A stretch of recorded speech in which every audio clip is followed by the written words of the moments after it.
Shalom, irmãos.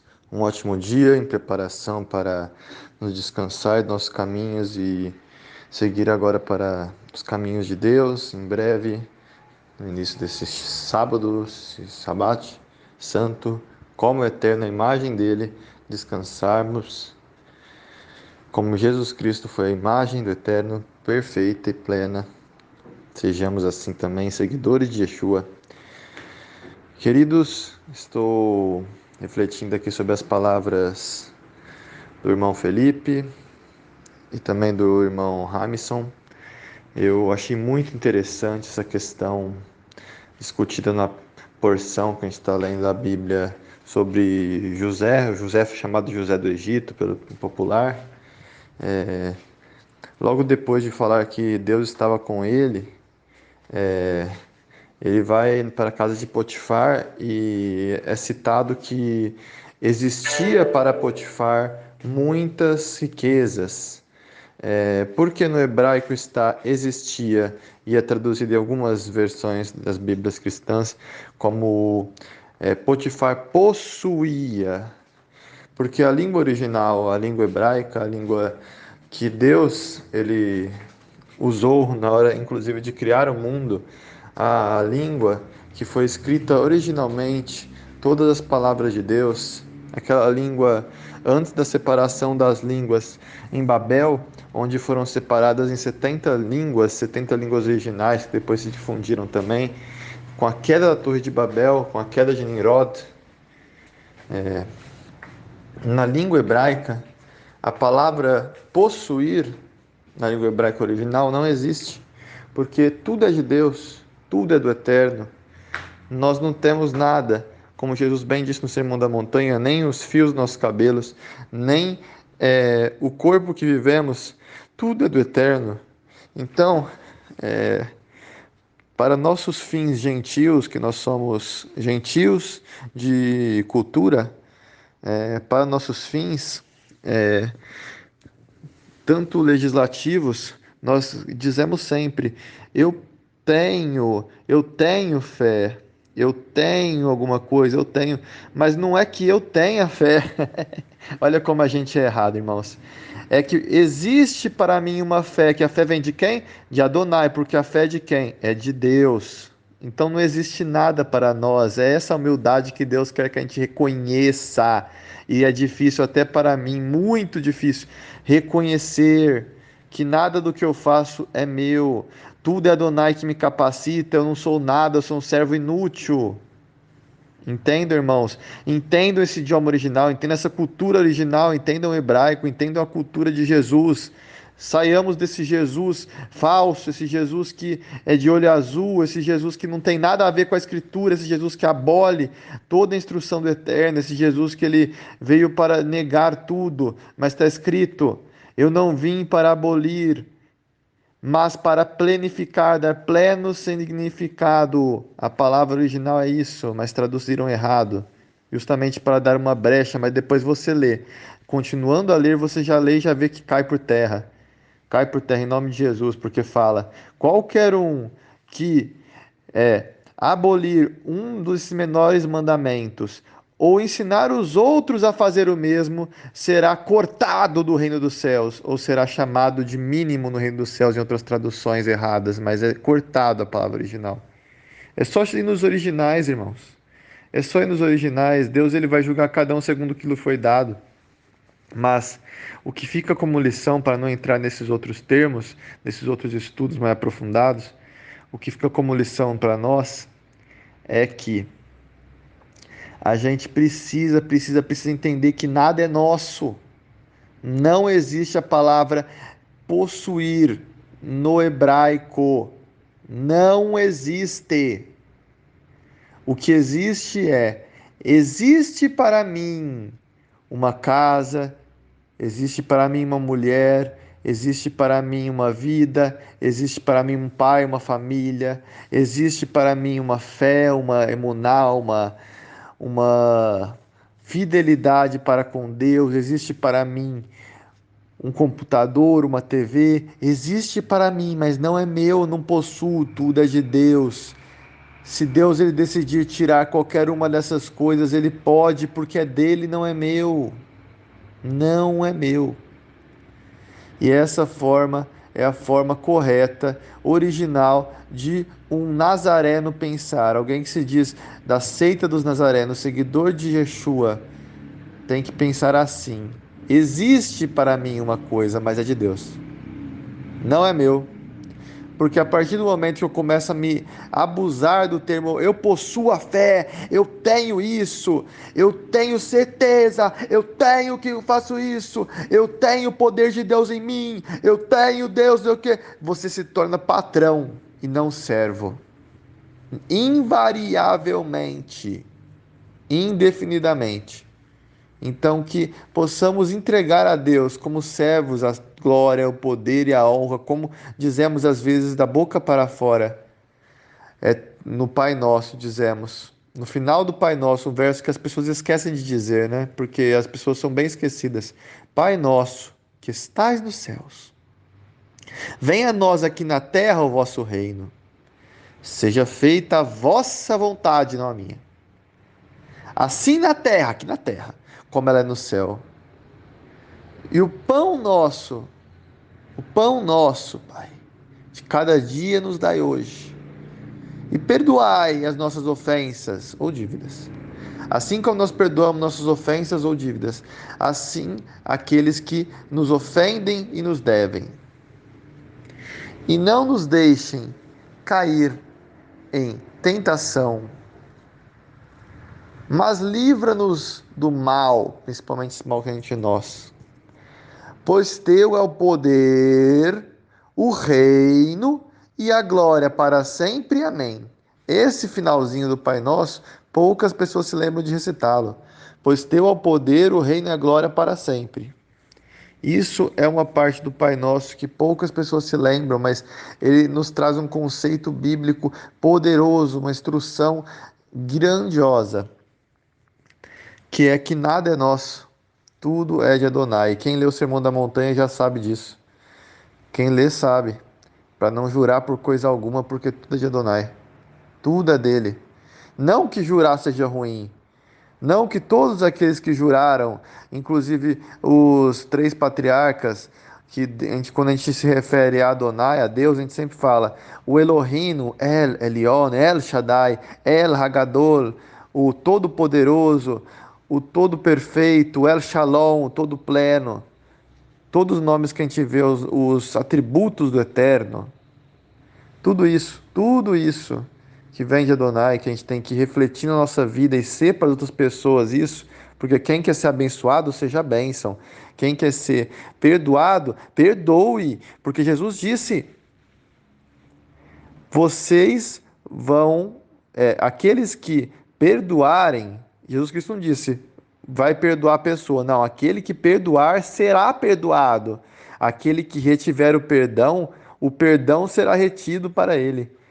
Como a gente vê quando Abraão orou para Abimeleque, para que a sua mulher, lá na porção que a gente estava vendo anterior, e orou para a mulher de Abimeleque para que ela pudesse voltar a engravidar as mulheres de Abimeleque, de Avimelech, pai é rei, Avi, pai, Meler, rei. E depois, no capítulo seguinte, Sara ficou grávida, porque é palal pacat. Ou você planta o que você colhe o que você planta. Se Abraão abençoou, a gente não vê Abraão nunca pedindo, irmãos, para Deus que Sara ficasse grávida. Abraão confiava que Deus faria isso se ele fosse fiel. É uma coisa maravilhosa, que tem gente que é pedinte, pedinte de Deus, tem gente que não confia, só fica pedindo e pedindo para si. Mas Abraão fez o quê? Abraão, em vez de pedir para que Deus abençoasse ele, Abraão pediu para que a mulher de Abimeleque voltasse a ter filhos. E aí, no capítulo seguinte de Gênesis, nós lemos de Bereshit e Gênesis, que está escrito que Sara ficou grávida de Isaac, o filho da promessa, da onde vem a semente que é Jesus, da promessa de Abraão, que seria feita Kehilá, Goim, a Assembleia de Nações, traduzida por igreja, que na verdade é eclésia, que vem do termo tirados para fora, não tem nada a ver com templo, porque Deus ele disse várias vezes na palavra que ele não quer um templo, ele nunca pediu um templo. Deus ele sabe que nós somos o templo onde há dois ou mais, porque Deus ele quer o que? A união de pessoas, não quer que você se isole e vai meditar nos montes, como muitos montes budistas fazem, porque Deus ele quer o que? Para você cumprir todos os mandamentos, ensinamentos de Deus, inclusive o amor ao próximo e o amor a Deus e todas as coisas, que resumem o quê? Porque o que é resumir? Quando Paulo fala que amar ao próximo como a ti mesmo, resume os primeiros 5 mandamentos, ele se refere ao quê?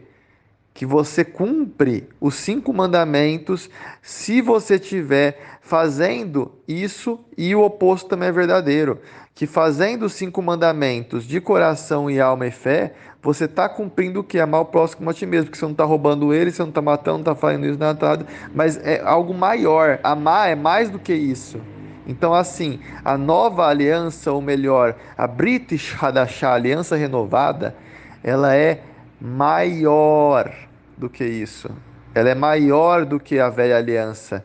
Então, os mandamentos para a nova aliança são maiores, mas eles não são pesados por quê? Porque a gente faz amor de coração, a gente faz de corpo e alma, e não com o nosso coração, porque o nosso coração, como está escrito lá em Jeremias, para dar um novo coração, Deus fala, eu darei a vocês um novo coração. Por quê? Porque no coração, também está escrito em Jeremias, nosso coração é mau, é cruel, é terrível. Então, aqueles que realmente negaram tudo o que era e fizeram como Ruth, falaram assim: o teu Deus é meu Deus, ó Israel. O teu povo é meu povo, ó Israel, porque do meu povo de gentil vieram o quê? Mentira, engano, traição, destruição, 3 guerras mundiais, morte, fome, paganismo, contra Deus, satanismo. Disso veio de nós gentios. E do teu povo vieram os profetas, vieram Abraão, vieram Jacó, veio Isaac, veio a Torá, veio a Bíblia, veio os escritos nazarenos com a Bíblia, veio todas as profecias, veio o Messias, Yeshua HaMashiach, do teu povo Israel. Então as pessoas que não prestam nada a Israel e acham que Israel que vai ser queimado no juízo, as pessoas estão sendo hipócritas, estão sendo com falta de amor e falta de respeito, porque deles que vieram essas coisas e não de nós. E como Deus ele fala, como Jesus Cristo fala, com a voz de Deus. Eu vim primeiro as ovelhas perdidas da casa de Israel. Depois ele fala para os discípulos: eu vim salvar as ovelhas perdidas da casa de Israel. E depois ele fala aos discípulos: vinde primeiro salvar as ovelhas perdidas da casa de Israel. Então Israel endurece o coração. Está escrito em Romanos 11 que a gente é enxertado pela arrogância de Israel, que foi um propósito divino. Os gentios são enxertados, porque se a gente lê em Gênesis, o que era o propósito inicial de Deus? Por meio de Abraão, abençoar todas as nações da terra. E qual que era o propósito de Deus? Por meio de Israel, que é Jacó, que é filho de Abraão, abençoar todas as nações da terra. E o que Israel tinha que ter feito? Tinha que ter cumprido os mandamentos e feito toda a terra seguir o exemplo dela. Só que Israel falhou no primeiro passo, porque a gente, quando ressuscitar com Jesus, vai ser o quê? Juízes e reis, a gente vai julgar até os anjos. Está escrito lá, está escrito que todo mundo é do eterno, está escrito que Deus não é Deus só de Israel, é Deus de todos. Então aí, o que a gente vai ser? Vai ser reis, e Jesus Cristo vai ser rei dos reis. E como é que a gente vai fazer? Era como Israel tinha que ter feito, porque estava escrito lá acho que em Êxodo que fala: eu instituí vocês sobre juízes e reis sobre toda a terra.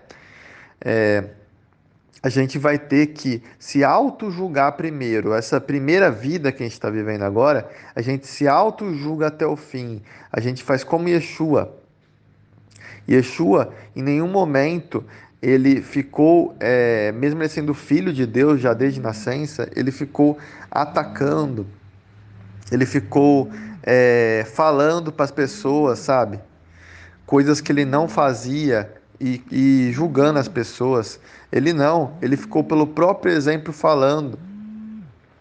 E Yeshua, sendo filho de Deus, coisa que a gente não é, Tem gente que fala, mas Jesus é Senhor do sábado.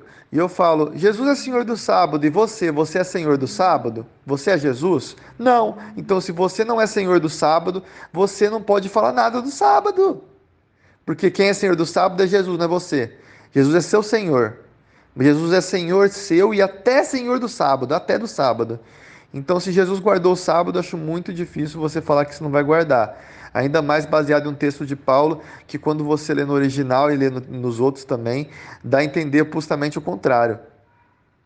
Dá para entender que você vendo no contexto da época, Paulo estava dizendo: vocês que estão entrando na Kehillah Hagoim, na Kehillah do Eterno, na igreja do Eterno, né, vamos dizer assim para o pessoal entender, na congregação de povos do Eterno, nos seguidores do caminho, a verdade e a vida, na seita dos seguidores do caminho nazarenos, vocês que estão entrando nisso, vocês não têm que se importar para as pessoas que ficam falando assim, para você não ficar guardando essas coisas, porque você é gentil. Você está guardando coisas de judeu, está se judaizando. Que guardar o sábado o quê? Está se judaizando. Que guardar os mandamentos, está se judaizando. Você é gentil, que você ficar comendo só comida de judeu, você tem que comer qualquer coisa. Que isso é coisa de judeu, você está se judaizando, você tem que ser igual ao mundo, você tem que ser igual a gente, porque você não é do povo deles, você é do nosso povo, você é brasileiro, você tem que comer os baconzão, tem que comer ali, pegar a ostra, pega o marisco, come todas essas partes aí imundas, não fica pensando em santificação, não. Você é gentil, não tenta tornar seu templo o Espírito Santo. Que é isso? Você ficar falando palavra tudo de uma maneira certa, você é do povo, você não tem que começar a falar de uma maneira melhor. Que é isso? Você não pode nem falar um pouco de uma outra pessoa sem a pessoa estar presente, não pode fofocar um pouco da outra pessoa se ela está presente. Que é isso? Você é o quê? Você virou santo? Você não é desse povo, não. Você é do povo aqui brasileiro. Então é tudo isso. Tudo isso. Tudo isso que a gente tem que assimilar.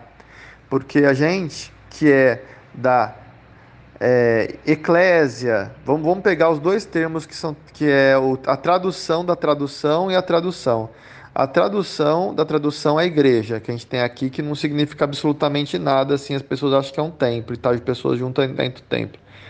O termo do grego, tirados para fora, eclésia, já dá um pouco de sentido do que é o santificação. São pessoas que foram santificadas, que Deus separou e uniu e fez um só povo. E como é que é o nome desse povo? Israel. Porque a promessa vem deles. A gente tem que ler, tem que ligar tudo. A Bíblia não é um livro que são cada livro separado. Não, é tudo um só. É um só compêndio. Toda a escritura, Pedro diz, toda a escritura ela é proveitosa para o ensino e instrução do homem, né? Então, se toda a escritura então tem que ler a escritura, porque na época deles não existia a Brit Hadashah. As pessoas se esquecem que os escritos da nova aliança, chamar de nova aliança para não falar aliança renovada e deixar as pessoas confusas, né? Que o termo certo é esse, porque Jesus ele veio restaurar, não veio cortar o caniço que estava queimado, não veio acabar, né, com o que tinha, ele veio restaurar, ele veio justamente para tirar a escritura de dívida que veio desde antes do bezerro de ouro, aquela escritura de dívida que deixava somente a tribo de Levi servir no sacerdócio, sendo que Deus instruiu que seriam as 12 tribos, e o sacrifício foi tão poderoso que não santificou somente o judeu, mas também os gentios são santificados. Foi um sacrifício poderosíssimo que tornou os dois povos um. Todo mundo que quiser servir o Eterno agora pode. Todo mundo. Basta a pessoa ela deixar de lado a sua vida e viver a vida segundo a instrução do Eterno, sem medo de realmente sofrer julgamento, sem medo de realmente se separar, né, do mundo, porque depois o Eterno vai abençoando e a minha vida é uma prova disso. O Eterno vai abençoando de formas incalculáveis. E às vezes uma coisa que você fica com receio e não faz, isso vai te trazer tanta dor, porque se Sara ela não tivesse duvidado do Eterno por um pouco e mandado a escrava dela, Hagar, ter relações com Abraão, não teria nascido Ismael, não teria nascido toda esse povo que acabou ficando contra. Não teria divisão de povos da semente de Abraão. Seria somente Isaac. Se Abraão tivesse devolvido o dote do faraó, uma coisa que ele não devolveu, o dote que o faraó deu a Sara, ele não teria a escrava Hagar, ele estaria ainda humilde, pobre, todos eles estariam vivendo conforme os preceitos de Adonai, sem aquele dote indevido, porque se o faraó devolveu Sara para ele, ele não tinha que continuar com o dote de camelo, todas as riquezas que o faraó deu. Mas aí o que aconteceria? Não teria também nascido Ismael, porque não teria Hagar. Então, assim, são escolhas. Jacó. Se Jacó ele tivesse não ouvido a sua mãe, não ouvido a voz da sua mãe, não tivesse traído Esaú, não tivesse feito daquela forma, o Eterno o abençoaria independente da bênção do pai, porque o Eterno já tinha abençoado ele, já tinha abençoado, o Eterno faria de outra forma a história. Mesma coisa José. Se José tivesse guardado para si os sonhos dele, aqueles sonhos que diziam para os irmãos que eles estavam é, todos eles se curvando para ele, e se José, que a gente está lendo agora, ele tivesse ficado quietinho, quietinho, quietinho, e ele tivesse aprendido essa lição, né, que não precisa ter, é bom omitir algumas verdades que você vê, algumas revelações, não precisa falar tudo. José teria ficado na Shalom, José teria, talvez eles iriam no momento de fome, ele e os irmãos iriam para o Egito, e teria ele se tornado de qualquer forma o o senhor lá, ele teria se tornado o vice-governador, porque ele leria o sonho do faraó.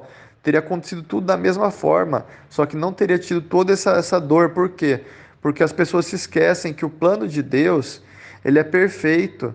E as coisas que a gente faz, a gente colhe. José, ele era uma pessoa muito arrogante e ele caluniava os irmãos. Está escrito lá na palavra de Deus que ele caluniava, ele trazia relatos mentirosos dos seus irmãos para o pai.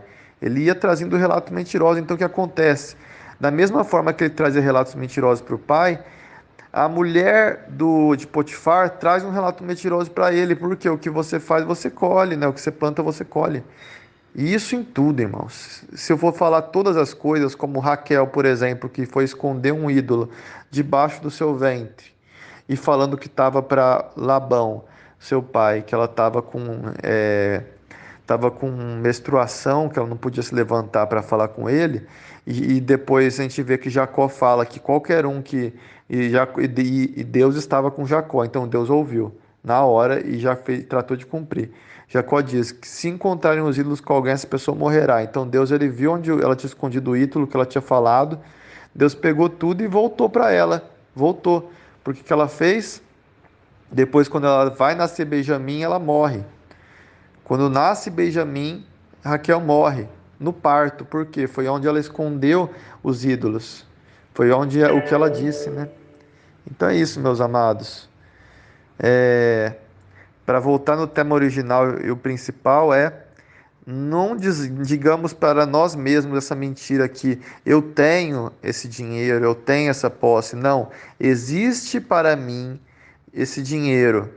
Por glória do Eterno, o Eterno me agraciou com este conhecimento. Existe para mim, Luíde, esse conhecimento que não foi adquirido por mim, mas foi um compêndio de coisas que eu adquiri por meio de outras pessoas que também foram agraciadas pelo Eterno. E essa palavra que eles carregam, uma palavra que vai vindo até chegar no tempo dos apóstolos e até chegar a Yeshua HaMashiach. E diante de Yeshua, toda a Torá, todos os escritos que vieram, que Yeshua também absorveu, e tudo junto, junto em um, e tudo em Yeshua. Porque existe um só caminho, a verdade e a vida para o eterno, que é Jesus. Como Jesus ele bem diz lá para Natanael, quando ele fala sobre a escada, lá em João 1, se eu não me engano, no finalzinho, que existia uma, ele fala que em verdade vos digo, porque ele fala para Natanael, porque você ouviu que eu disse isso, você creu? Eu digo em verdade, que, porque na verdade minha, na verdade do Pai, que vocês verão o Filho do Homem Ele fala, verão seus, me perdoe, vocês verão os céus abertos e os anjos do Eterno, os mensageiros, Merli, esqueci o nome da palavra em hebraico, mas anjo é mensageiro. Os mensageiros do Eterno subindo e descendo até Adonai, sobre o Filho do Homem. Aí você fala, uai, mas como é que pode subir sobre Jesus, eles ir subindo e descendo? Aí você lembra lá da primeira porção que a gente leu sobre Jacó, que fala sobre a visão da escada de Jacó, que tinha os céus abertos e os anjos subindo e descendo sobre essa escada. Quem que é a escada que leva ao eterno? O caminho, a verdade e a vida é Yeshua. E Yeshua, ele falava o quê? Techuvá, arrependam-se e me sigam. É isso. Sem arrependimento não há transformação. E não há transformação sem santificação. E sem santificação ninguém poderá ver a Deus. Então que todos tenhamos um ótimo Shabat. Shabat Shalom, amados, em nome de Yeshua HaMashiach. E que existe para nós agora um glorioso Shabat, para que possamos repousar. Porque as pessoas, elas às vezes temem essas coisas que vêm de Adonai. E ficam ouvindo muito tradições, ouvindo muito coisas que eles não refletiram por si, mas pegaram de outras pessoas, e não refletiram na Bíblia mesmo, se procede, não vivenciaram isso para ver se procede. Então, esse medo do sábado, não entender que realmente mudar os seus caminhos e fazer os caminhos de Deus por um dia da semana, só para isso, é algo necessário para a caminhada nossa, porque, eu vou guardar, você pode ver, geralmente quando a pessoa fala, mas eu posso guardar todos os dias da semana pro eterno, ou eu guardo um só dia e não sei o que pro eterno, um outro dia qualquer. Aí a pessoa, primeiro, ela não está imitando Deus, porque Deus ele criou o mundo em 6 dias e no sétimo descansou, repousou da sua obra. Descansar no sentido que ele começou a visualizar a sua obra e dizer, é muito bom, começar a ver o que ele tinha feito, começar a ficar andando no meio do jardim do Éden com a sua obra, fazer o bem, né? Se a gente, e o eterno, o dia que Jesus Cristo fez os maiores milagres foram todos no sábado, foram todos nos Shabats. Tanto que você vê que os fariseus se irritavam. E engraçado que a lei dos Talmudes, dos fariseus, as obras da lei, que são traduzidas como obras da lei, tem até um manuscrito do, lá do Mar Vermelho, daquelas cavernas lá de. Esqueci agora o nome agora. De Qumran, um manuscrito lá de Qumran, agora esqueci, MD4, uma coisa assim, que fala sobre as obras da lei. E o que são as obras da lei? As obras da lei são as obras que eles pegam os mandamentos do Eterno e criam coisas humanas, criam cercas que evitam você cumprir os mandamentos de Deus. Era o que acontecia, porque da mesma forma que o as igrejas atuais, muitas delas, elas negam a instrução de Deus, negam toda a instrução do Eterno, os ensinamentos de Deus, falando que é somente pela fé, mas se esquecem que a fé é obra, se esquecem que a fé é ação.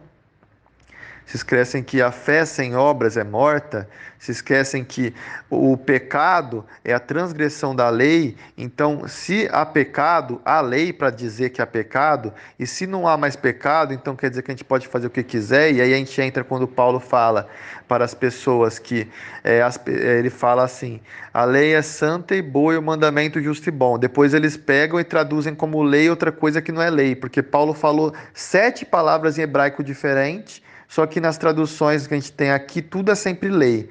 E ai de quando a tradução escreve Torá, porque eles doem para eles escrever Torá, que significa instrução. Dói. Dói porque eles não querem trazer esse conhecimento para o ser humano, né? Não querem. E ai de quem não conseguir entender, irmãos. Não conseguir entender que todo mandamento é justo e bom. O que é obra da lei não é guardar os mandamentos. O que é obra da lei é guardar mandamentos humanos. E aí você pega e vê quem é que disse tal coisa. Foi Deus ou foi os homens? Se foi Deus, então eu não posso dizer nada. Eu tenho que ver se é aplicável ou não. Se, porque agora não tem mais os levitas, não tem mais os templos, e tem coisas que era para os levitas. Então eu tenho que ver se era aplicável ou não.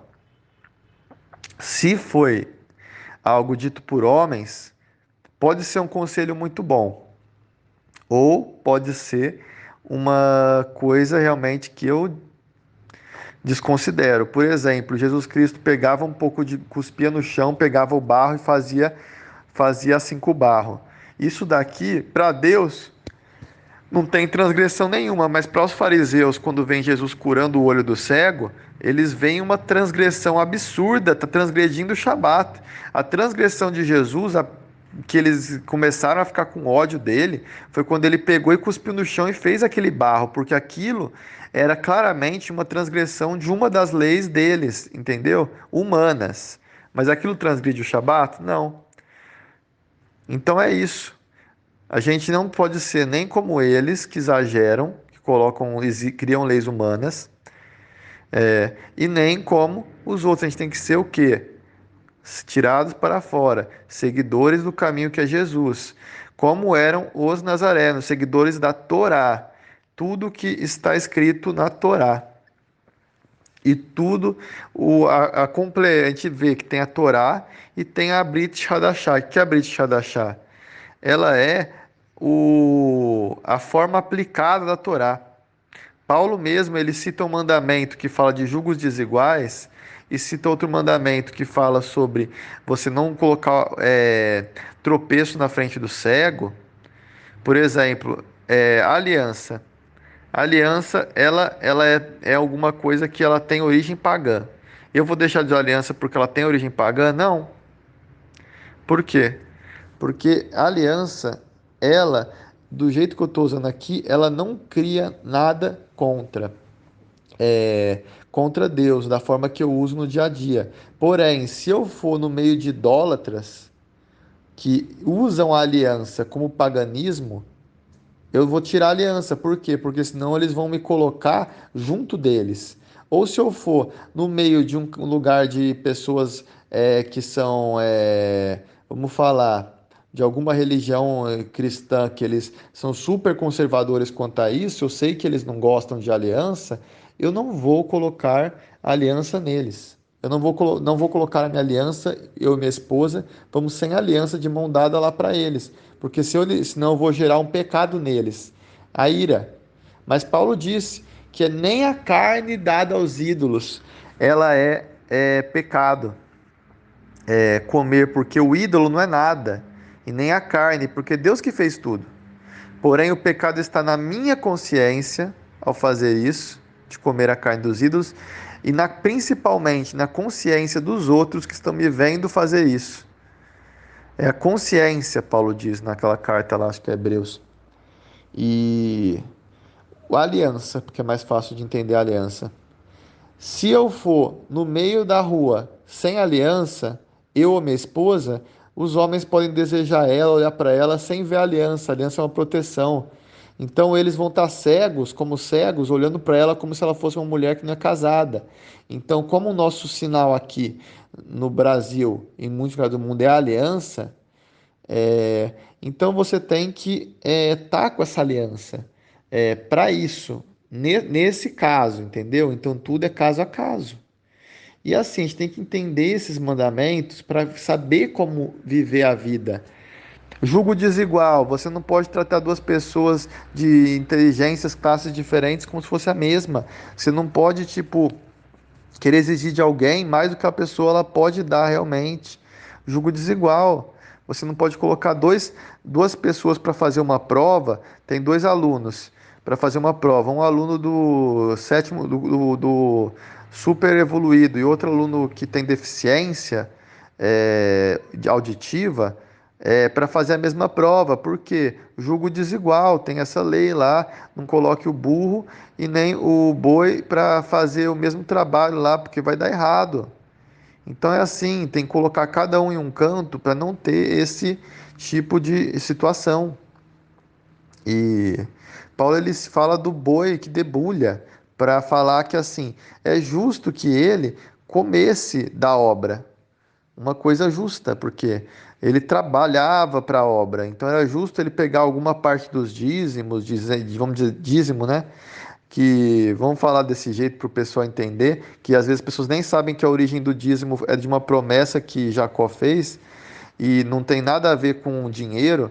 Dízimo é alimento e roupas, é o sustento mínimo, e dízimo era para os levitas, né? O dízimo nunca foi dado. Na verdade, o dízimo era pro eterno, só que como os levitas eles não tinham posses nem bens materiais nessa terra, eles não tinham nada, né? Então eles precisavam das coisas, então eles sendo posse do eterno, eles representando o eterno lá em Israel, então era dado a eles o dízimo, eles comiam e dividiam com as viúvas, né? Dividiam o dízimo dos dízimos. Enfim, é outra história aí, que se você pegar 12, é um décimo dízimo, né? São 12 tribos. Tira os levitas, então são 11, porque cada um dá um décimo. Então, se cada um deu um décimo das 11 tribos, 10 vezes 11 dá 110%. Os levitas têm que dar o dízimo dos dízimos para os pobres. Então, eles dão 10% para os pobres, sobra 100% para cada uma das 12 tribos e ainda sobra 10% para os pobres. E Adonai fica feliz. Adonai já tem tudo, tudo é dele, então você está dando para Deus. Entendeu? Os levitas cumpriram a promessa de Jacó. Enfim, irmãos amados, áudio grande, áudio longo, eu só queria dizer que é importantíssimo isso para nós. Importantíssimos.